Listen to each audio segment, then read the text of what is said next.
Bonjour et bienvenue dans ce nouvel épisode de Buffet Froid, le podcast qui dissèque le crime en fines tranches.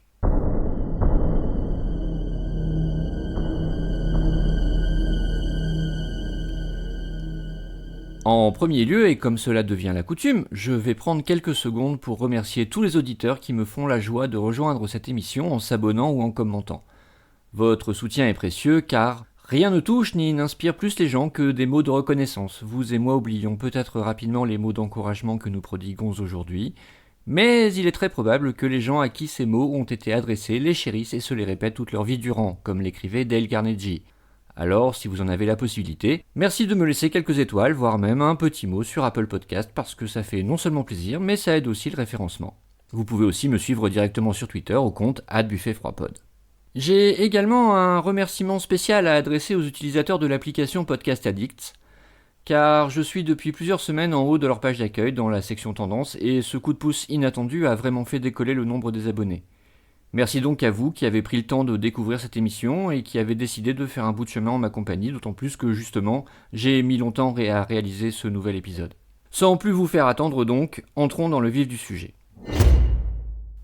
En ce qui concerne l'histoire d'aujourd'hui, intitulée « La tragédie de l'Office central pour la répression du trafic illicite des stupéfiants », je dois confesser quelques incertitudes. C'est un épisode expérimental et qui restera peut-être unique dans l'histoire de ce podcast. En effet, je vais traiter contre mon habitude et la ligne que je m'étais fixée d'une affaire en cours, dans laquelle aucun jugement n'a été rendu pour l'instant à ma connaissance. Par conséquent, je dois préciser bien sûr que tous les individus dont je vais parler sont présumés innocents jusqu'à ce qu'un jugement définitif dise éventuellement le contraire. Les faits que je rapporte sont issus des enquêtes de plusieurs journalistes, publiés dans divers articles de presse, que j'ai confrontés au mieux de mes capacités dans l'intention de donner sur l'affaire le point de vue le plus nuancé possible, et ce, sans porter atteinte à la réputation de quiconque ou de quelque institution que ce soit. Là encore, il va de soi que les faits doivent être établis avec certitude par la justice, avant d'être tenus pour véridiques, et qu'en attendant, il s'agit au mieux de présomptions ou d'hypothèses. Donc aujourd'hui, pas de crime de sang, pas de violence, mais une affaire qui défraye la chronique depuis la fin 2015, début 2016, et qui a conduit à la disparition effective de l'OCRTIS en juillet de cette année 2019, remplacée depuis par l'OFAST.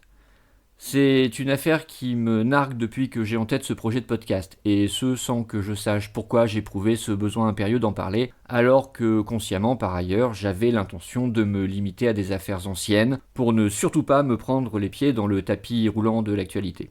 Et donc à force de tourner autour et de me documenter sur l'affaire, je me suis retrouvé pris dans un cycle infernal, une sorte d'Ouroboros, ce serpent mythologique et ésotérique perpétuellement en train de dévorer sa propre queue. Ma démarche de recherche faisait ainsi écho au cycle perpétuel et sans issue de la lutte contre le trafic de stupéfiants lui-même. Quelques chiffres pour se rendre compte de l'ineptie de la politique actuelle. Les stupéfiants, c'est un marché de plus ou moins 3 milliards d'euros en France, dont 1,5 milliard pour le hashish, la drogue dont nous allons le plus parler ensuite. Ceci représente, selon les estimations, un peu moins de 500 tonnes écoulées par an en volume, soit 40 à 50 tonnes importées mensuellement pour le seul cannabis. Or, le total des saisies annuelles se situe autour de 100 tonnes par an. Les quantités sont de surcroît en augmentation constante depuis des décennies, et pour les autres types de drogues, on retrouve à peu près les mêmes proportions, donc clairement la répression ne fonctionne pas. Lorsque l'importation devient plus compliquée, la production augmente localement, lorsque de trop gros volumes sont interceptés, le transport est réparti par les trafiquants sur de multiples mules. Bref, l'approche classique apparaît prisonnière de ce serpent fermé sur lui-même, incapable de progrès à force de répétition. Pire, la tendance est à la hausse continue de la consommation, environ 20% de plus en 10 ans. La drogue est un fléau social entraînant crimes et délits dans son sillage qui coûte environ 8 milliards annuels à la collectivité, ce qui en fait le pendant moderne des épidémies de peste antique, supposées envoyées par les dieux pour châtier les cités coupables de quelques blasphèmes. Et c'est précisément ce qu'a dû se dire le protagoniste principal de notre affaire, le commissaire divisionnaire François Thierry, l'homme par qui le scandale est arrivé et dont l'irrésistible ascension fonde le premier acte de notre tragédie. François Thierry, qui prend la tête de l'ORCTIS en 2010, est un pur produit de la police judiciaire et surtout un fin connaisseur de la lutte contre les stupes, domaine dans lequel il a accompli pratiquement l'intégralité de sa carrière. Sorti de l'école de police en 1994, cet ancien des prépa-lettres, helléniste à 16 heures, a fait la preuve de ses qualités d'analyse à Nantes avant d'être promu à Pointe-à-Pitre, un poste très exposé, dans lequel ce rugbyman amateur n'a pas hésité à payer physiquement de sa personne en participant aux opérations dans la jungle ou en mer d'arrestation des trafiquants, entre autres contre les bateaux qui pullulent dans ces eaux à portée des côtes sud-américaines, allant jusqu'à faire le coup de poing avec ces hommes. Repéré par les pontes de la police nationale à Paris, il rejoint ensuite au début des années 2000 la direction centrale de la police judiciaire à Nanterre, où il va passer d'un commandement opérationnel à l'ORCTIS déjà à la direction du très secret Service interministériel d'assistance technique, qui, sous son nom bénin, gère la logistique des policiers infiltrés appelés zombies et les enquêtes sous couverture, et ce à partir de 2006. Sur un plan personnel, il est décrit comme charmeur, éloquent, sportif et séducteur invétéré. La rumeur du palais lui prête nombre d'aventures plus ou moins longues et la liste de ses conquêtes magistrates, avocates ou greffières, à peine dépareillée par une actrice ci et là, serait interminable, ce qui a son importance pour la suite. Mais pour l'heure, revenons au SIAT. À ce poste privilégié, il a la main sur le Saint des Saints, le bureau central des sources. Et en tant que tel, il fait partie du minuscule cénacle des personnes en position de connaître les identités réelles de tous les informateurs en France, police, gendarmerie et douane confondues. C'est la tour de contrôle de la lutte antidrogue, car sans ce travail de renseignement occulte, il n'y a pas de police possible.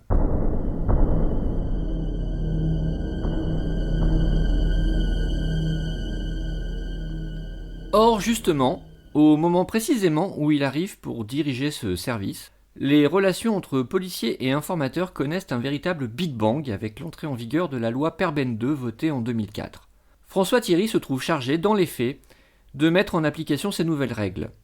Jusque-là, au moins depuis Vidocq pour ce qui intéresse la police moderne, mais sans doute depuis bien plus longtemps, la police cultivait des relations assez floues avec la pègre sur une base de réciprocité et de compromis plus ou moins douteux.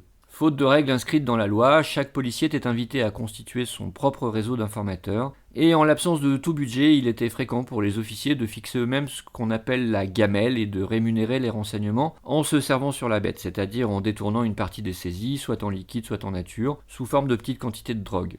Jeu dangereux car le policier trop complaisant ou trop aveugle, qui allait au-delà des 10% de coulage ordinairement tolérés, risquait des poursuites pour complicité de trafic. Mais c'était aussi un jeu indispensable qui permettait à l'indicateur de préserver sa couverture en lui donnant les moyens de garder de la crédibilité dans le milieu. En 2004, tout change. L'opinion publique tolère de moins en moins ces arrangements sous le manteau et dans un climat qui réclame de la transparence à tous les niveaux, cette situation devient intenable. Le législateur se saisit donc du problème et fixe un cadre légal impératif. Tous les indices désormais doivent être fichés individuellement, leur rémunération est fixée, prise sur un budget officiel de l'État, elle ne peut plus en aucun cas être versée en nature. Ce fichier d'immatriculation ultra sensible est donc confié au bureau central des sources, dépendant du SIAT. Chaque indice reçoit un identifiant codé qui évite que son nom apparaisse dans les procédures, son identité réelle est donc connue du seul BCS, qui est de facto un des services les plus secrets de la police judiciaire. En plus de cet identifiant unique, la fiche fait apparaître pour chaque indice sa spécialité ainsi que son officier traitant auquel il est attaché et le superviseur de celui-ci. C'est donc une conséquence, hélas implicite, de la loi Perben II que la hiérarchie devant désormais contrôler l'utilisation des budgets de rémunération des indices, il est inconcevable que les patrons de service continuent de traiter eux-mêmes des informateurs, car on ne saurait confondre les rôles de superviseur et d'officier traitant. Le superviseur doit être informé des échanges entre le policier et son tonton, comme on dit, par des notes de contact écrites. Le but de ce luxe de précaution, en théorie, c'est d'éviter que l'indicateur n'utilise ses relations pour faire prospérer son propre trafic en se servant de la police comme d'une force de frappe pour éliminer la concurrence, et qu'il ne tire ainsi un profit indu de ses renseignements. C'est un but louable sur le papier, mais un équilibre très délicat à atteindre. En bas de l'échelle, quand un petit dealer dénonce son grossiste contre une poignée de billets, tout va bien, mais plus un indice est haut placé, meilleurs sont ses renseignements, et par conséquent, également, plus la contrepartie doit être grande. S'il donne un réseau concurrent, la police qui procède au démantèlement de ce réseau sert-elle encore l'intérêt général ou aide-t-elle son indice à maintenir sa suprématie dans son secteur de distribution ? L'argent qu'elle lui verse est-il toujours une juste rémunération des risques qu'il court dans un milieu sans pitié pour les balances, ou au contraire l'État finance-t-il le développement du trafic de l'indice ? Plus épineuse encore est la zone d'ombre où l'on ferme les yeux faute de pouvoir rémunérer suffisamment le service rendu sur une partie du trafic de l'indice. La frontière est bien mince et très vite franchie entre la police qui utilise les renseignements de son indique et le trafiquant qui exploite la puissance publique à son profit.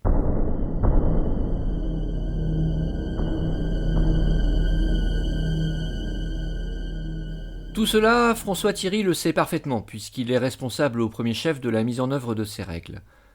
Pourtant, il est incapable de résister à la tentation en 2009, quand il apprend par une indiscrétion qu'un des plus gros trafiquants européens, Sofiane Ambli, originaire de Mulhouse, est prêt à manger le morceau. Cet homme, contre toutes les règles qu'il est censé faire respecter de par sa position, il va essayer de le retourner et de le traiter personnellement. Le but, c'est que Sofiane Ambli devienne son joker qui va propulser sa carrière au firmament de la PJ. Sofiane Ambli, c'est un de ces nouveaux caïds issus des banlieues qui s'est hissé en un temps record en pôle position des logisticiens du trafic de hashish. À la fin des années 90, à 20 ans et des poussières, il contrôlait déjà tout l'est de la France, Strasbourg et Mulhouse en tête, organisant la noria des convois partis du Rif marocain, transitant par l'Espagne avant de remonter en France par Go Fast. Il échappe de peu à quelques coups de filet de la gendarmerie, la baraka, et décide d'aller se mettre au vert en Espagne en 1997 avant de se faire pincer pour de bon. Il y mène la belle vie, mais manque de chance, il est arrêté en 2002 et extradé vers la France, condamné à 5 ans de réclusion. La prison n'arrête pas ses affaires, qu'il continue à traiter depuis l'intérieur des enceintes pénitentiaires en se faisant passer des cartes de téléphone à l'insu des gardiens, mais pas à l'insu de la police qu'il surveille et se délecte de ses confidences téléphoniques. Finalement, lassé de sa cellule, il s'évade sur un coup de poker en 2003 et retourne se réfugier sur la Costa del Sol à Marbella, qui fait figure de club med des trafiquants de tout poil. Là, on y monte les plus grosses opérations, calfeutrées dans des villas de luxe louées à des agents immobiliers véreux, ou même au large sur de puissants yachts qui servent également à planquer la marchandise en transit entre le Maghreb et l'Europe. Il est condamné par défaut en France, mais échappe à toutes les tentatives d'arrestation des policiers espagnols en faisant usage de la violence des armes si besoin. Il n'hésite pas non plus à s'exiler ponctuellement sur l'autre rive de la Méditerranée, au Maroc, quand la menace devient trop pressante. Ambli, dit la chimère, pèse alors personnellement au minimum entre 30 et 40 millions d'euros, répartis sur des comptes en banque discrets aux quatre coins de l'Europe. Et l'époque n'est plus au blanchiment artisanal de papa, les sommes sont bien trop élevées pour être investies dans de petits fonds de commerce au compte-gouttes.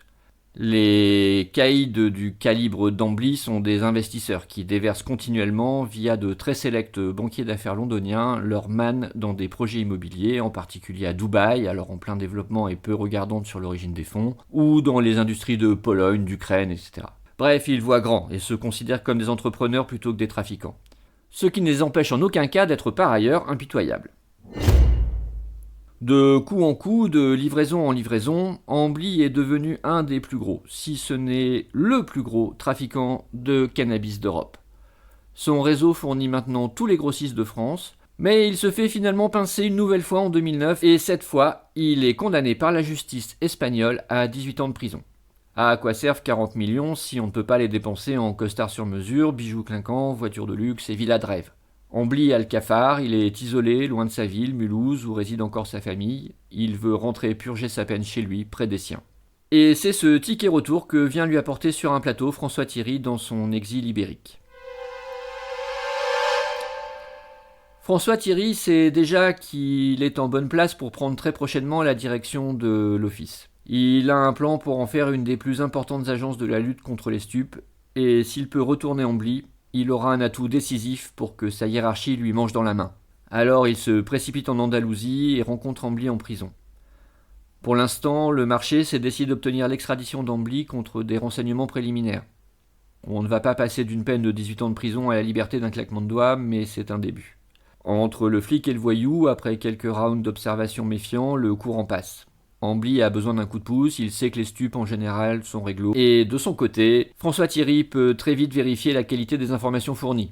Certes, on reste pour l'instant à une échelle modeste, mais il a des noms, des détails, et dès qu'il prend les rênes de l'ORCTIS, cela lui offre sur un plateau 2 ou 3 jolis coups qui réveillent le service.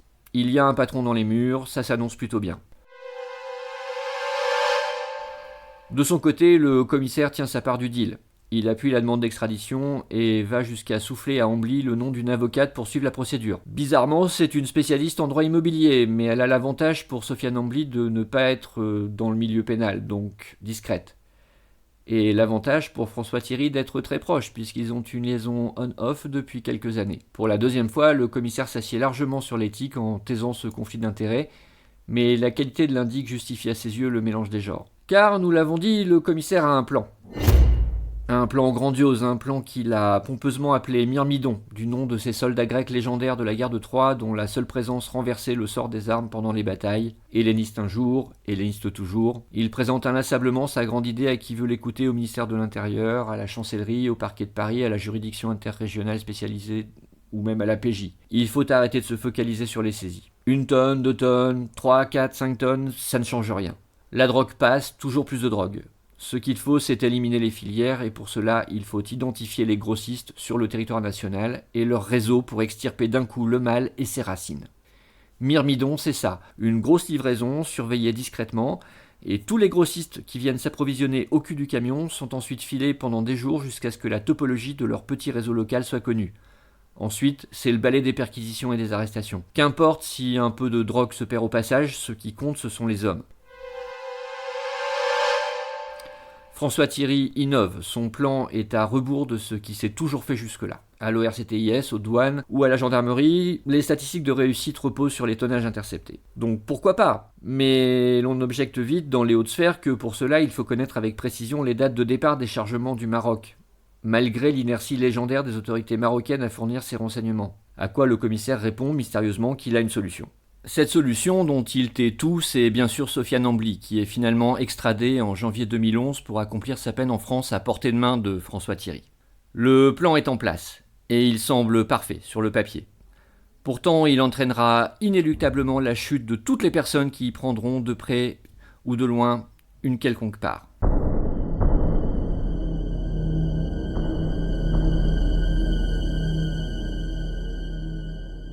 Cette affaire ayant de vastes ramifications, je vais arrêter là cette narration et nous aborderons, après son ascension dans l'acte 2, la chute du commissaire François Thierry.